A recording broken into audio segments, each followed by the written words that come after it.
Hello, my name's Steve and welcome to the Seaside Allotment channel. And we've just got back from holiday. We've been away for 7 days and quite a lot has changed. I'm just going to show you around. First thing is I finally got around to giving the old green drive a good cut and trim. It looks pretty lovely now. It always makes such a big difference when it gets its good cut. So let's have a quick look in the polytunnel. And it's all pretty exciting, well, for me at least. So there we go, got my first courgettes coming, plenty in there, and I've got my first calabrese coming there and over there as well, even bigger. Lovely. And I've got some more calabrese outside and some, lots of calabrese. So we've started aggressively picking these spring greens down here, giving us a plentiful supply, and hopefully within a month all of this will be out and replanted, because we won't need spring greens in the polytunnel at that point. But I've also managed to get all of my peppers and tomatoes potted up. Well, not all of them because there's the outdoor ones still to be potted up, but all the indoor tomatoes, these are the cherry tomatoes, chilies and peppers down here, and then these are the cucumbers in the corner, tomatoes all down here, cucumbers in the middle, tomatoes again all down here, and then more cucumbers in the corner. And the early peas, which are not that early really, but they're there. Sweet corn ready for planting. I've just moved all of my sweet potato cuttings, can't remember what they're called. Anyway, slips in here, in these pots. And they're looking pretty healthy. I'm quite pleased with those. And these are, I can't pronounce the name, trumbuccinos or something like that. They are not looking that good. They got a little bit of frost outside, so I brought them in now and planted them up. But they look the new growth looks okay, so I'm not too worried about them. The sweet corn's motoring along. I'm really happy with that, as is the celery. Really pleased with that. Now we're going to use this as cut and come again celery, so we're just going to break stalks off the outside and let them replenish from the inside, and hopefully that way we'll get lovely early celery. So we'll see how that goes. And what else? We just finished harvesting the radish. Gosh, the radish was amazing that we grew in here. So pleased with it. We'll see how these carrots get on, but they're only really meant to be baby carrots. We'll see. The beetroots are starting to swell up, so I'm really pleased about that. And the leeks are starting finally to put on a little bit of girth, so that's progress. I've got loads of stuff outside now as well, so I've got no place is spare to put brassicas, so all of my later planted brassicas are all in pots out here. I've got some peas here, loads of seedlings coming on basically to replenish the beds, and loads at home. Beans out here, and then all my new beds. So I've been aggressively clearing beds and replanting them. So these are some of the new salad beds interplanted with spring onions, some radishes here, and this spinach beet will be cleared on Tuesday or Wednesday, and that'll get replanted. There's another one of my replanted beds here. It's a salad rocket at the back, and lettuces again interplanted with leeks this time. And these are golden beetroot and radish down the front. And let's take a look. Well, there's some beetroot here which is doing pretty nicely.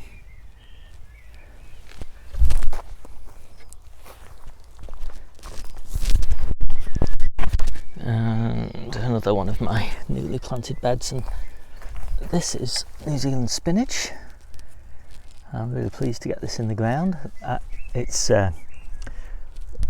can't stand a frost, so that's why I've got one of my covers on, just in case. We did actually have a frost a couple of days ago, so I was pleased to have this lid on.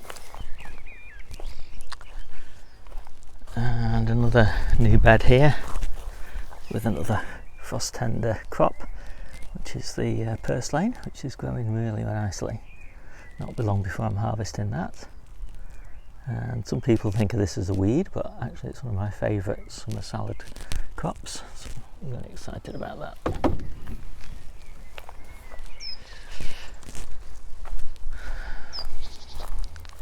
I've got my French beans in here, and these are coming on really nicely. I'm very pleased with these.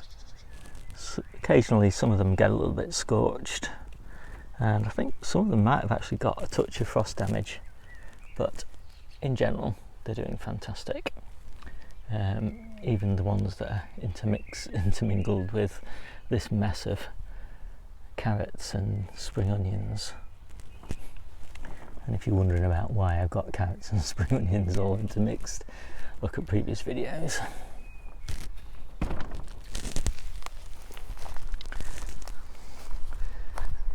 So here's another one of my new beds. This is golden beetroot interplanted with radish. Yeah, it's coming on really nicely. I just prepped this bed. It's looking lovely. It's all ready for planting. Maybe tomorrow. I'm actively clearing as many beds as I can at the moment because I'm clearing stuff for summer, and but I only clear at the pace that I can find good homes for everything, until eventually I might have to clear some of the stuff to the compost bin, but it's all looking pretty good so far. And still looking nice. There are some problems with these green Selenovas, start to get a bit of damage at the bottom. The red ones stand a lot better, but anyway, they're still good.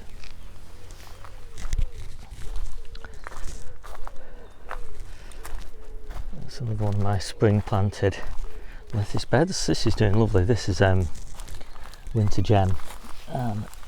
It's been a real success for me this year. Very, very happy with it. Such lovely crunchy thick ribs and a fairly soft outer, so yeah, really nice. Complements Navara, which is my other favourite, which has just been aggressively harvested, so it doesn't look very good at the moment, but yeah, it's a lovely crop. So I'm finally clearing this spring onion bed, and I should be prepping that bed for planting soon. And that's good because I've got another spring onion bed ready to go, and I'll actually be planting another spring onion bed tomorrow, I think, so I'm quite happy about that. These are my earliest carrots, and we have enough carrots to keep us going for about 2 weeks, I think, in ones that we've already harvested from last year, and ones that are still in the ground from last year, and these will definitely be ready in 2 weeks time. So we have managed to get be fully self-sufficient in carrots, which is pretty good news. These are my onions grown from seed, and these are looking really nice as well. Very pleased with these. These are the stir on, and they're doing better, slightly better than the red baron a bit further down, but they're all doing nicely.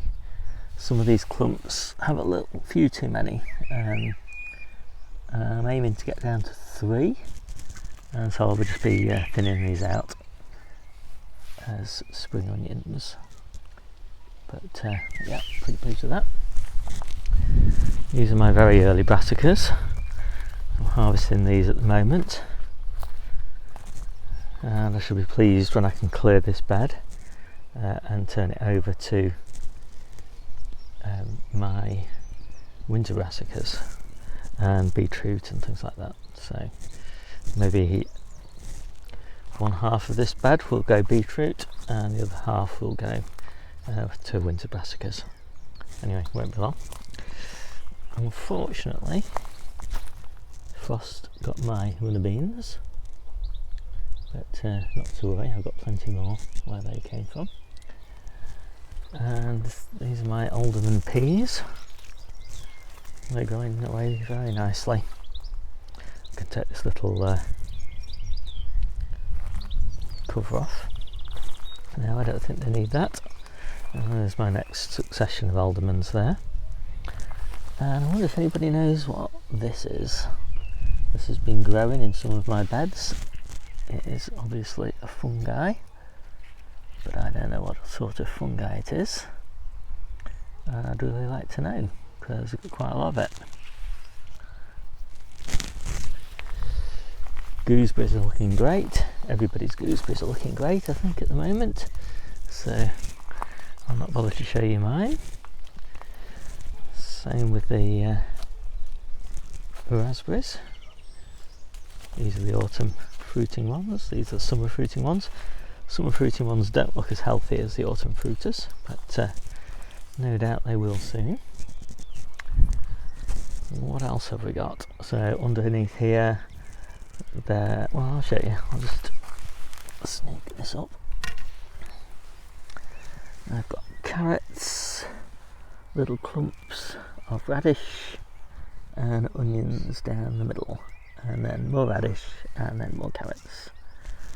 So hence the mesh cover. It's mainly a carrot bed, but we just pop some other stuff in. If we get a harvest from that, that'll be good. And if we don't, not a great loss. This is one of my brassica beds. I'm really pleased with the way that's all going. Really exciting. All of our brassicas here. Everybody loves them. And some more calabrese here. More of many calabrese scattered all over the place. And I've got some more spare brassicas here. Not doing as well as the ones that I potted on. Anyway, let's go have a quick look at Jenny's. So I've also been cutting the grass and strimming around here. So it's looking very neat. I'm not sure whether we'd done this last time I did a video, but I've put bark down at this entrance. It was all very weedy grass and it's just one more thing to maintain. So I've got rid. So what have we got to have a look at here? Potatoes in the tubs survived the frost, no problem at all. The ones in the ground didn't do quite so well, and because we were away on holiday we couldn't do anything about it. We saw that we were probably going to get a frost, but anyway, let's just look at these. Garlic first. Strangely, some of the garlic here has done basically nothing, whereas almost all the other stuff has done pretty well. Not fantastically well, but pretty well. Slightly worried about the yellowing ends. The onions are doing really nicely. And I'm going to show you some onions that were actually from the same packet as mine and planted on the same day as mine on another plot, and you can compare and contrast the difference that soil preparation makes.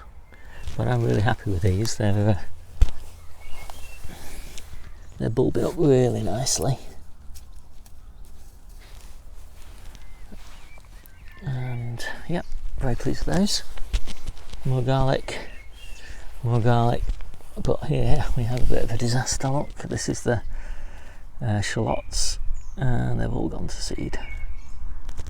So I don't know, maybe that's not enough water, I don't know. Some more onions. So these are potatoes. These are the ones that got caught a little bit by the frost. I think they'll be fine. I've earthed them up now.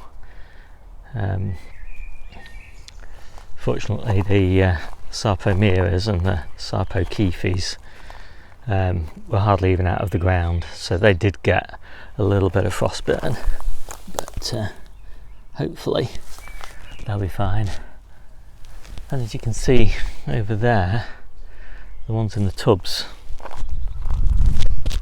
got nothing. They're just perfect. So really pleased with those.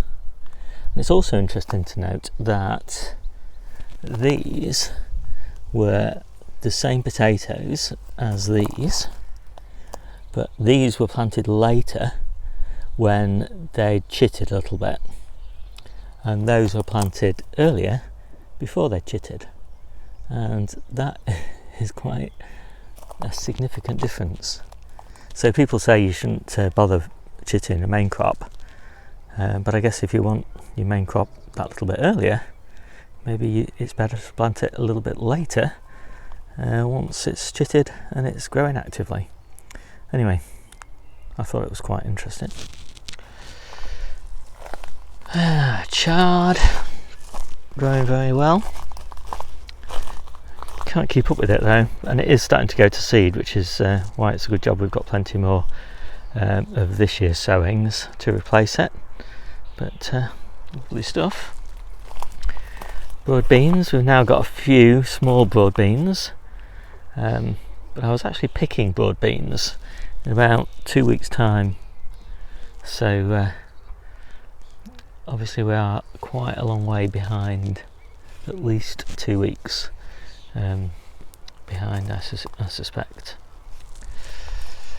So these are my brassicas. I'm really pleased with the way these are coming on. I'll just lift the net and just show you.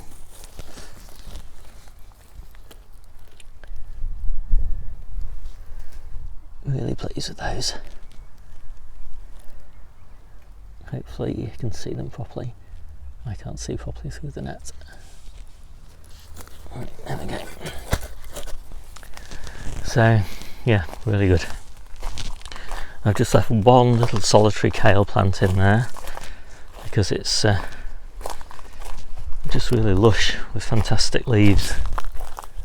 So we'll be harvesting that one this week, and then that plant will be out, and some of those brassicas that I've got outside the polytunnel will get planted. And then this bed is tomorrow's project. So it has a lot of weeds, perennial weeds growing underneath it. So when we take this cover off, we've got lots of weeding to do, and then I shall be preparing this for squash. So I'll be making mounds with this horse manure that I've got, and I'll get that bed planted. So I'm really pleased to get that job done, because yeah, really the squash that I've got, they really need to get either be potted on or get in the ground, and I think they can get in the ground now. I'll put a bit of fleece over them. I've got another bean bed, and I've also planted these onions here and these shallots, so I'm pretty pleased with the way that they're growing on. And some more brassicas here. So with that, I think we will leave Jenny's plot, and I'll just go and show you those onions. So again, let's just do a quick compare and contrast. These are the onions on Jenny's plot, and for scale, I guess There's my hand. Really nice. So here we are on Caroline's plot, and as I said, these are the same sets as on mine. I had some spares and we planted them within an hour of each other, and there's quite a big difference between the two. So yeah, well prepared soil definitely makes a difference. So we're just walking down to Debbie's plot. It's only a few steps down from mine, and she's been doing a lot of work on prepping for planting on this plot rather.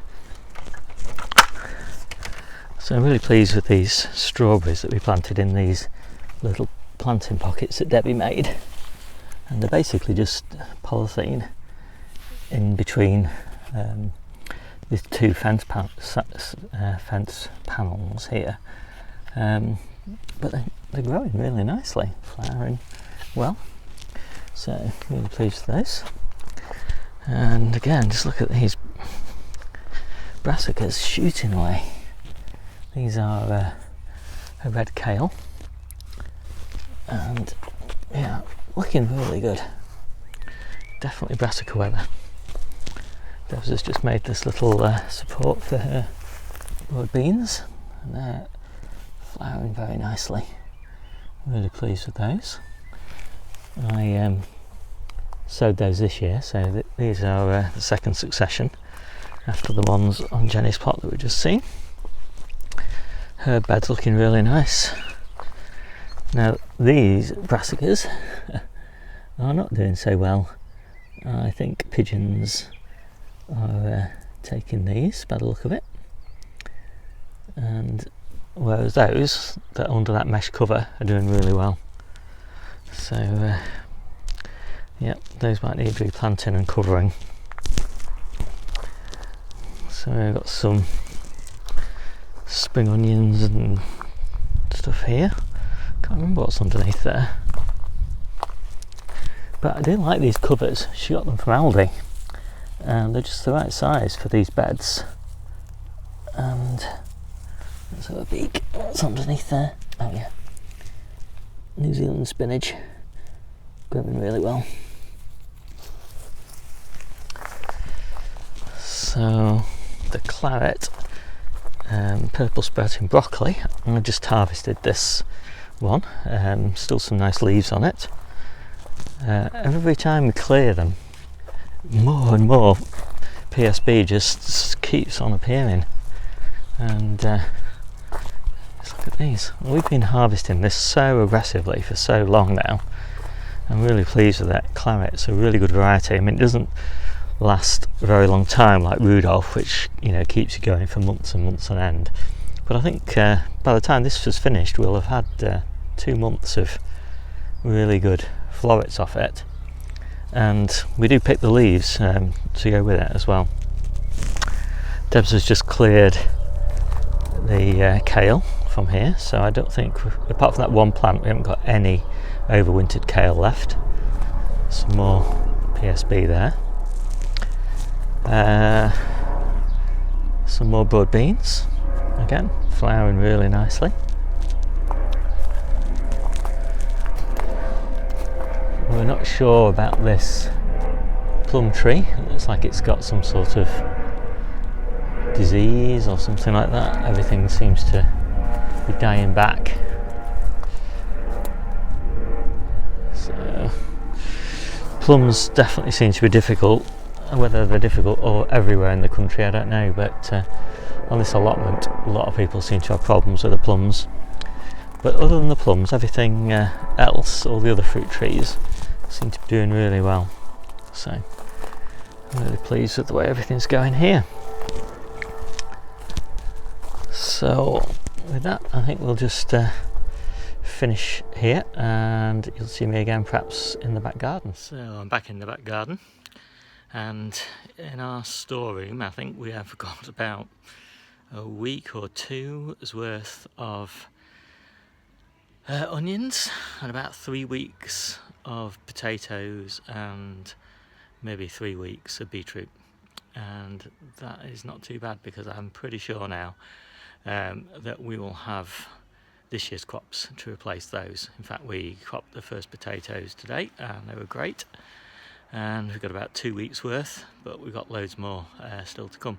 Anyway, I'll show you around the back garden quickly and then we're done. So these are the potatoes in tubs.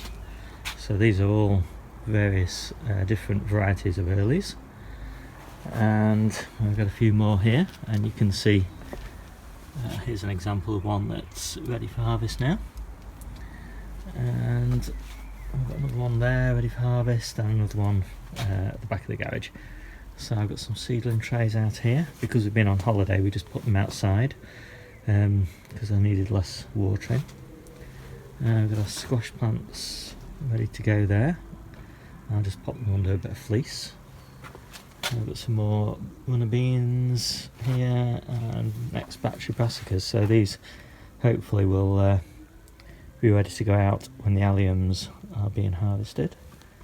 I've got my winter leeks here and here, and there looks like to be enough germinated in there for the number of leeks that we will need. So I've got my convenience crop of brassicas here. There's a couple of Rudolph purple sprouting broccoli, and then 3 colettes, and same in that bed over there. These are my golden beetroot. We use these for leaves and for the beetroot themselves. We love the golden beetroot. They're so succulent and tasty. They don't stain everything. Strawberries. These are perpetuals.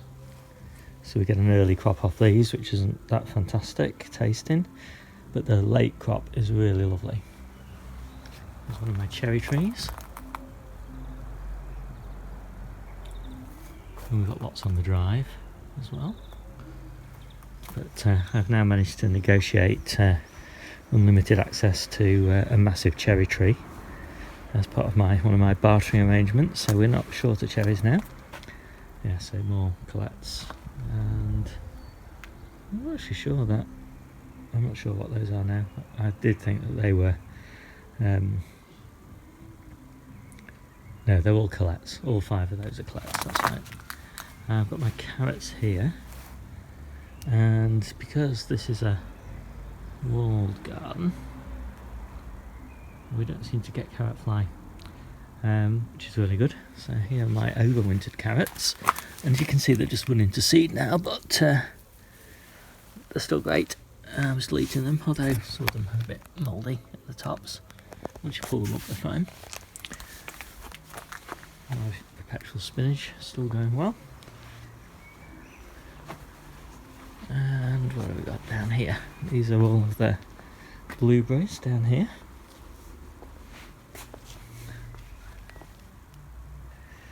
Crazy amount of fruit on that one. And then these are 3 successions of strawberries again. And these are much better tasting than the perpetuals. Although I say the perpetuals are good later in the year, but not so good early in the year. We've got a few gooseberries, and more blueberries, and more blueberries. Another cherry tree, which is brand new, so not much action there. And then these are our summer fruiting raspberries. Although they're summer fruiting, they do last a very long time. So they're almost like a perpetual. I'm not sure what variety they are. And what have I got? Another potato that needs harvesting. And then I've also sneaked in 4 tubs of Sapomira, which I'm intending to leave in the ground in the same way that Nigel from the Muddy Boots channel did. Although he left his in the soil, in the actual ground, whereas I'm going to leave mine in these tubs. And hopefully that will mean better quality baking potatoes later on in the year. so we will see about that. And I've also got some carrots in here, which is a trial, again following Nigel's advice, which is basically to plant into a container, which I've got under fleece and I can't get into it. And eventually I'll manage to tear it open, and so you can see carrots in here. There's multiple carrots at each station, but they will be snipped, so there's only one carrot left. And so in theory I will have 1, 2, 3, 4, 5, 6, 24 or something like that, 30 carrots in there, but really nice big carrots. And I've done that exactly the way that Nigel did, pretty much, which is make a big hole, fill that hole with a nice sieved potting compost, so the whole thing is just filled with the general purpose, multi-purpose compost, and then the holes are made, and then fill the hole with a potting compost, seed compost, and then plant in each station above that, basically a tube of seed compost. So hopefully that results in really nice, top quality keeping carrots. So that's the theory. Anyway, I'm really excited to see how that carrot experiment goes, because what I'm planning then to do is have maybe 4 of those containers. Maybe that's the 24 carrots, say. That's 100 carrots in total. And they will be my late season keepers. And if that works, that'll mean we'll have much better quality carrots all the way through. And we already are self-sufficient in carrots, but just better carrots. So anyway, we'll see how that goes. In fact, I think in the next video I'll talk all about our sort of self-sufficiency successes and failures, and plans for next year, because we're planning to do a lot of things different next year, both to make things easier for ourselves, but also to make it ourselves more self-sufficient and make more of the 20 people that we also feed, make more of them self-sufficient. So anyway, see you soon.